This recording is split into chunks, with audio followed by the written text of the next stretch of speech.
الله أكبر الله أكبر الله الله أكبر الله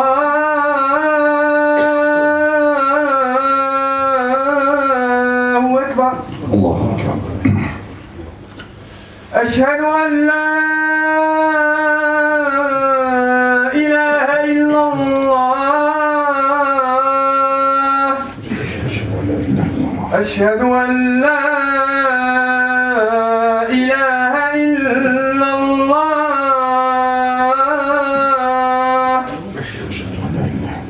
أشهد أن محمدا رسول الله أشهد أن محمدا رسول الله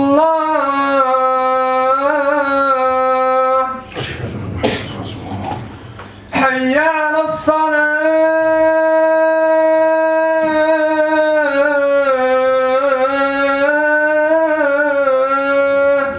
لا حول ولا قوة إلا بالله. حي على الصلاة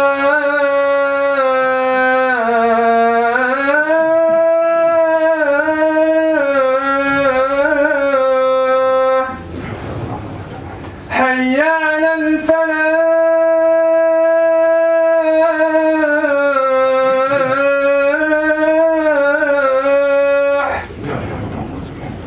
حي على الفلاح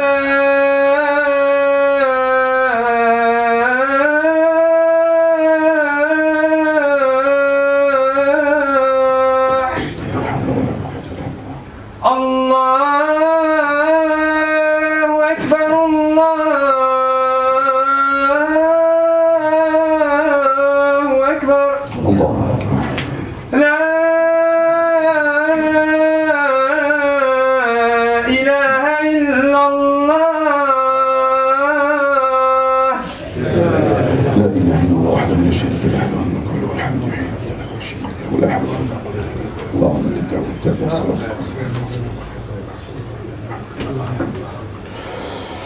بسم الله الرحمن الرحيم. الحمد لله نحمده ونستعينه ونستغفره ونؤمن به ونتوكل عليه ونعوذ بالله من شرور أنفسنا ومن سيئات أعمالنا. من يهده الله فلا مضل له ومن يضلل فلا هادي له وأشهد أن لا إله إلا الله وحده لا شريك له بلغ الرسالة وأدى الأمانة ونصح الأمة وكشف الغمة وجاهد في الله حق جهاده حتى أتاه اليقين. أما بعد عباد الله فإني أوصيكم ونفسي بتقوى الله العلي العظيم القائل في محكم كتابه بعد أعوذ بالله من الشيطان الرجيم بسم الله الرحمن الرحيم يا أيها الذين آمنوا اتقوا الله حق تقاته ولا تموتن إلا وأنتم مسلمون. وقال أبو هريرة رضي الله عنه عن رسول الله صلى الله عليه وسلم حق المسلم على المسلم 6. قالوا كم هم يا رسول الله؟ قال 6. إذا لقيته فسلم عليه وإذا دعاك فأجبه وإذا استنصحك فانصح له وإذا عطس فحمد الله فشمته وإذا مرض فعده وإذا مات فاتبعه. Louange Allah, Seigneur des mondes, que Allah honore et élève davantage en degré notre prophète sallallahu alayhi wa sallam. Allah dit dans le Coran: ô vous qui avez cru, faites preuve de piété complète et ne mourrez qu'en étant musulmans.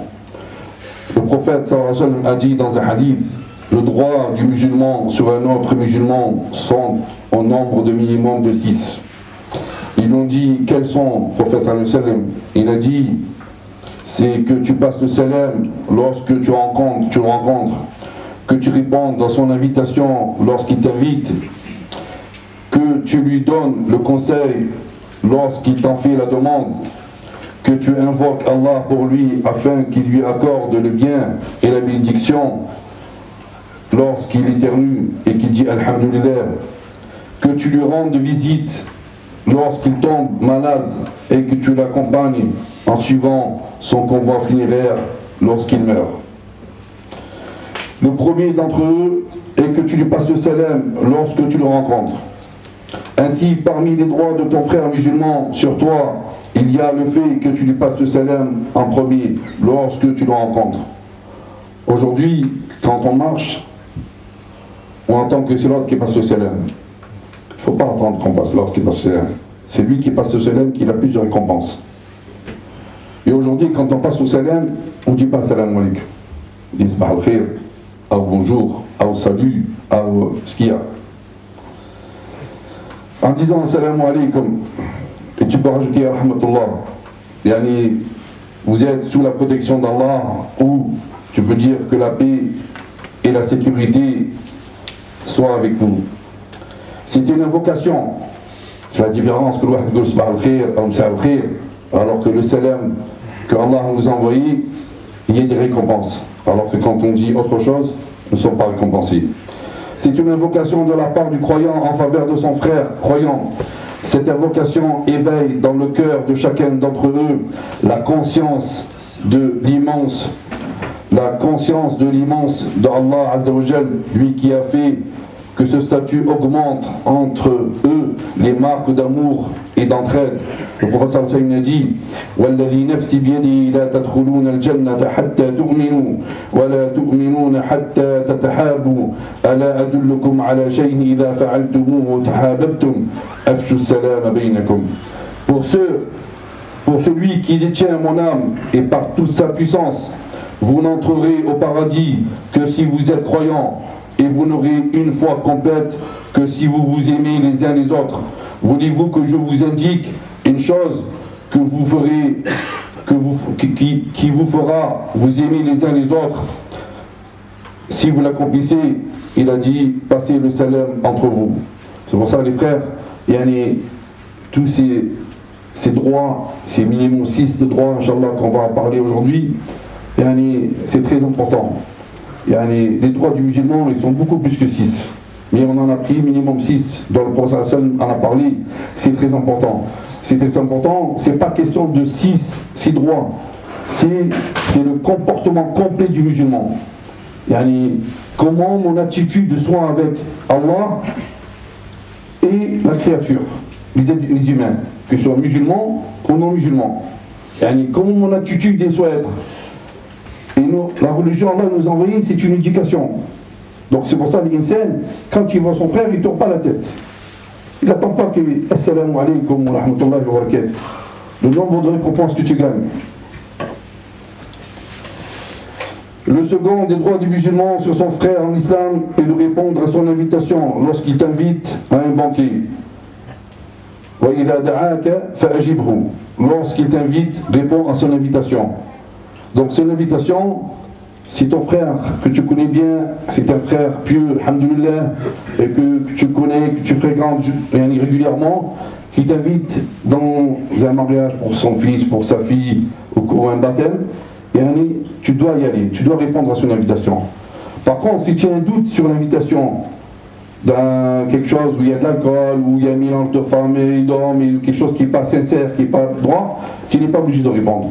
Si tu sais que l'endroit où tu vas ne correspond pas à toi, tu n'es pas obligé de répondre. Mais si c'est ton frère qui fait la prière avec toi dans l'islam, à la mosquée, et que quelqu'un qui est pieux, qui craint Allah, qui t'invite chez lui, ou dans une salle pour un mariage ou quoi que ce soit, et tu sais que ce frère-là, c'est quelqu'un qui craint Allah, tu dois y aller. Lorsqu'il t'invite, tu réponds à son invitation. L'appel au banquet correspond à toute invitation organisée pour rendre grâce à Allah de nous avoir accordé ces bienfaits, comme à l'occasion d'un mariage ou encore pour la naissance d'un enfant ou de toute autre chose. Si l'un d'entre vous est invité à un banquet, qu'il s'y rende. Le troisième caractère que le bien-aimé sallallahu alayhi wa sallam a dit, s'il te demande conseil, donne-lui les conseils. Le Rasul sallallahu alayhi wa sallam dit ad-din nasiha. Le Rasul sallallahu alayhi wa sallam dit man la yaqbal nasiha falaysa minna. Donne le conseil est une chose importante pour la religion. Mais aujourd'hui, le conseil qu'on donne, nous, est-ce que ce sont des conseils sincères qu'on donne entre frères, ou est-ce qu'il y a un intérêt pour nous? C'est ça qui est important. C'est qu'en fait, l'amour que tu as entre toi et ton frère, c'est un amour pour Allah. C'est pas un amour pour des intérêts. C'est pas quand tu vas le conseiller, tu le conseilles parce que tu as commencé à réfléchir dans ton côté, quel est l'intérêt pour toi. Non. Le meilleur conseil que frère tu peux te donner, c'est quoi? C'est de te dire, viens, on va à la mosquée. Viens, on apprend notre religion. Viens, on va lire le Coran. Viens, on va voir un frère qui est malade. Viens, on va rendre visite à un frère. Viens, le frère, il vient à la mosquée, il vient nous rendre visite. Ça, c'est le meilleur conseil. Mais c'est lui qui te dit, viens, on va dans un café, et ça commence, on va critiquer l'autre, mais il t'a dit, ça, c'est pas les meilleurs conseils. Ton frère musulman, c'est lui qui craint Allah, qui te donne le conseil, c'est pour le bien, et qui n'a pas d'intérêt dedans. Prodiger un conseil à son frère musulman, c'est lui indiquer ce qui est dans son intérêt concernant sa vie dans l'au-delà et d'ici-bas. C'est l'orienter vers le bien. Ce terme, même s'il ressemble à de nombreuses significations de bien et de l'excellence, il constitue un devoir s'il concerne le fait d'accomplir des devoirs et d'éviter les interdits. En vérité, les frères, le conseil pour le frère à son frère non musulman, c'est presque une obligation. Parce que regardez, aujourd'hui, on s'appelle, pour les frères, on s'appelle que quand il y a un problème dans ce dunya, pour la dunya. Mais si un frère là, il s'absente un jour, 2 jours, 3 jours dans la mosquée, il n'y a personne qui se rend compte.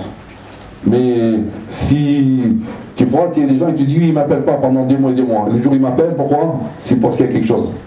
Le frère musulman, c'est pas comme ça. Donc c'est pour ça qu'on doit être en relation déjà à la base. Le musulman, c'est pas qu'il n'a pas de contact avec son frère pendant des mois, il ne sait pas s'il est vivant, il ne sait pas s'il est mort, s'il est malade, s'il a un problème. Il y a un beau jour, parce qu'il sait que lui, il a cette chose-là, je prends le téléphone et je l'appelle, et après je commence à donner des conseils. Non, c'est pas ça. Le conseil du musulman envers moi, normalement, ça ne s'arrête jamais. Moi, le problème aujourd'hui, c'est qu'on n'accepte plus le conseil. Fais le masjid, go juste, tu rapproches là, attends, c'est pas lui comment toi, t'as rien à me dire, fais ta prière et tais-toi. Même à la mosquée, il dit, la Rasul me dit, la religion c'est quoi? C'est le conseil. Mais aujourd'hui non. Surtout dans la religion, c'est la fierté de l'être humain qui n'accepte pas le conseil de son frère. Et ça c'est pas normal. Ça c'est pas un vrai comportement d'un bon musulman.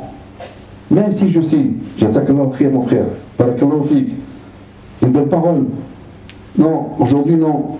Regarde, si jamais, surtout dans la religion.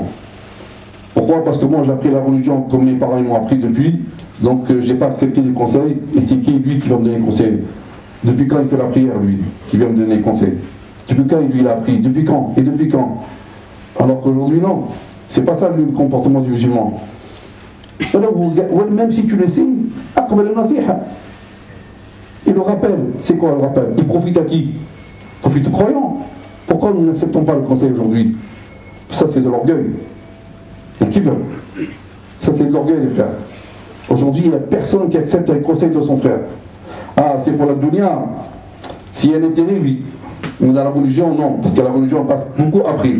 Aujourd'hui ce qui m'intéresse, c'est la dunya. Ce que je vis tous les jours, c'est comment remplir les poches, comment aller trouver les moyens, l'argent, courir. Là, oui. Mais pour le dîme, allez, c'est pas grave. On va faire une affaire, Inch'Allah.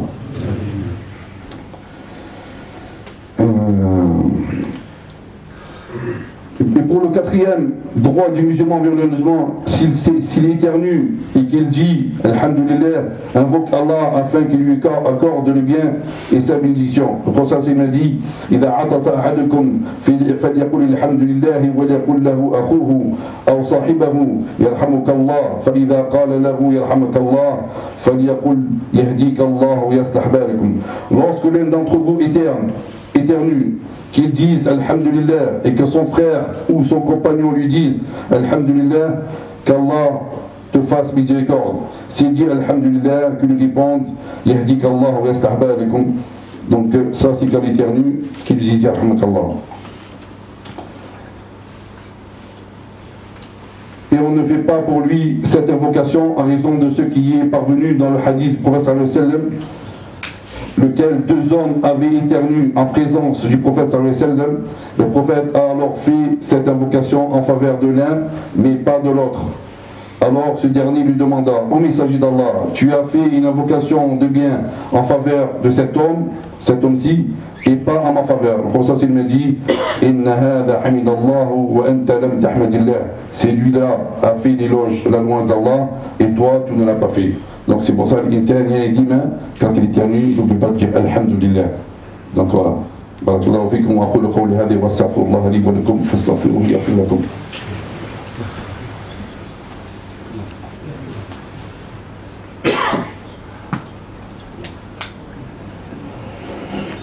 Alhamdulillah hamdan hamdan wa shukrillahi shukran shukran wa salatu wa salam ala rasulillah. Le septième droit du musulman sur son frère est qu'on lui rende visite lorsqu'il tombe malade. C'est ce que le prophète sallallahu alayhi wa sallam nous a indiqué. Idha marida ahadukum, idha marida akhika fa'idhu. S'il tombe malade, rends-lui visite. La sagesse en cela est de renforcer les liens d'amour qui unissent les musulmans. Ceci est encore plus important lorsqu'il s'agit de ses proches parents. Le messager d'Allah sallallahu alayhi wa sallam rendit visite à celui de ses compagnons qui tombe malade. Il lui disait: Kayfa tajid, comment tu te sens? Il répondit: je suis malade. Donc dans les conseils du prophète sallallahu alayhi wa sallam, quand tu rends visite à un malade, le plus important c'est pas de rester trop longtemps avec lui, et toujours de l'encourager. Si tu connais sa maladie, que tu as entendu parler que ça va guérir, Inch'Allah, tu le motives, Inch'Allah. Tu dis, Inch'Allah, tu vas guérir, Inch'Allah, évoque Allah, Inch'Allah. Voilà. Il faut rester un petit peu venu, dire des belles paroles, et que sa présence avec toi, qu'il soit satisfaite pour lui. C'est pas que tu vas lui rendre visite, que tu vas lui raconter tes problèmes. Non. Et lui, ce qu'il attend, ce malade, il est malade, il est sur le lit, qu'est-ce qu'il attend? Il attend que quelqu'un qui vient, qui lui parle, qui lui dise des belles paroles, qui le motive, qui lui dise que sa maladie Inch'Allah, il va guérir, Inch'Allah, et qui lui demande avant de partir une invocation pour lui. Pour que, Inch'Allah, il y ait le ajr, la récompense pour lui qui a rendu visite, Allah lui accorde, Inch'Allah. Bon, ça c'est important.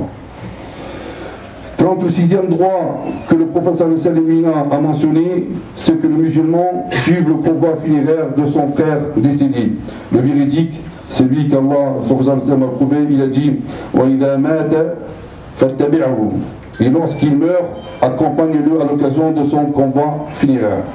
C'est lui qui accompagne son frère défunt dans son convoi funéraire aura comme récompense l'équivalent de la montagne de Uhud. En effet, Al-Bukhari rahimahullah radiyallahu anhu a rapporté que Abu Hurayra radiyallahu anhu a dit que le prophète sallallahu alayhi wa sallam a dit: Man tabi'a janazatan musliman imanan wa ihtisaban وكان معه حتى يصلي عليها ويفرغ من دفنها فإنه يرجع من الأجر بقراءتان كل قراءة مثل جبل أحد ومن صلى عليه ثم رجع قبل أن تدفن فإنه يرجع بقراءة. C'est lui qui aura suivi le convoi funéraire d'un musulman par acte de foi, par recherche de la récompense de la part d'Allah, qui sera resté avec lui jusqu'à l'accomplir la prière funéraire en sa faveur et jusqu'à l'achèvement de son enterrement, reviendra avec 2 parts de récompense. Chaque part est équivalente à la montagne de Uhud. Et c'est lui qui a accompli la prière funéraire en sa faveur et repart avant l'enterrement, et il reviendra avec une part. Inch'Allah, j'espère qu'on a compris un petit peu le sens, les frères. Et comme je vous dis, ce n'est pas les 6 droits du musulman, mais il y a beaucoup plus que ça. Mais c'est le comportement du musulman envers le musulman. Comment moi je me comporte, comment Allah veut que moi je me comporte sur cette terre, envers les musulmans et les non-musulmans aussi. Notre comportement aujourd'hui, c'est très important. Et ce comportement, il ne peut arriver qu'une chose, c'est avec la piété. Et la piété, elle ne peut arriver que la crainte d'Allah. Et la crainte d'Allah, elle vient, c'est avec l'obéissance d'Allah. Et tout ce qui est interdit, éloigne-toi d'eux. Et tout ce qui Allah t'a demandé, le prophète sallam, approche-toi de ça. Et ça, c'est important. Regardez aujourd'hui le comportement que nous sommes. Que ce soit dans nos maisons, avec nos femmes et nos enfants, dans nos travails, dans la mosquée, on va à la sécurité sociale, on va à la préfecture. Regardez le comportement du musulman que vous voyez. il n'y a pas des belles paroles, il n'y a que de l'agressivité, il n'y a que de la tricherie, il n'y a que du mensonge. Est-ce que le comportement du musulman, c'est ça? Donc c'est pour ça que l'insan, au moins il fait un effort, qui commence à dire au moins salam alaykoum à son frère. Quand il invite, c'est mon invitateur, il y va. Quand il éternue, il dit rahimakallah. Quand il est malade, il va le visiter. Et ça, c'est pour le relationnel qui doit avoir le musulman envers ce musulman. C'est le relationnel que doit avoir. Ça, c'est l'amour qu'Allah nous a donné entre nous. Et la fraternité. Et ça, c'est important. Et c'est pour ça que l'insan, toujours, il se pose la question, comment je me suis comporté avec mes frères aujourd'hui, depuis que je me suis levé? Est-ce que j'avais un bon comportement ou est-ce que j'avais un mauvais comportement? Omar ibn Khattab disait Hasibu anfusakum qabla an tuhasabu wazinu a'malakum qabla an tuzan alaykum. Posez-vous des questions. Comment était votre comportement aujourd'hui?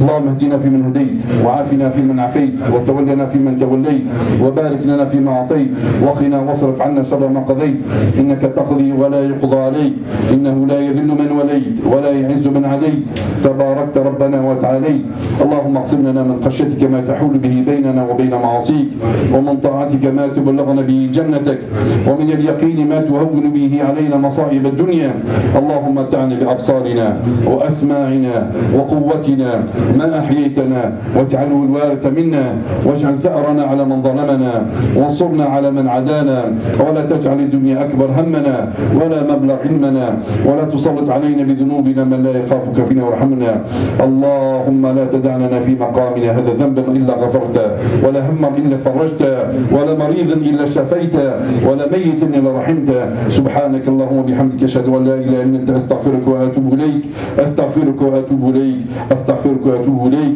سبحان ربك رب العزة عما يصفون وسلام على المرسلين والحمد لله رب العالمين وأقيموا إلى صلاتكم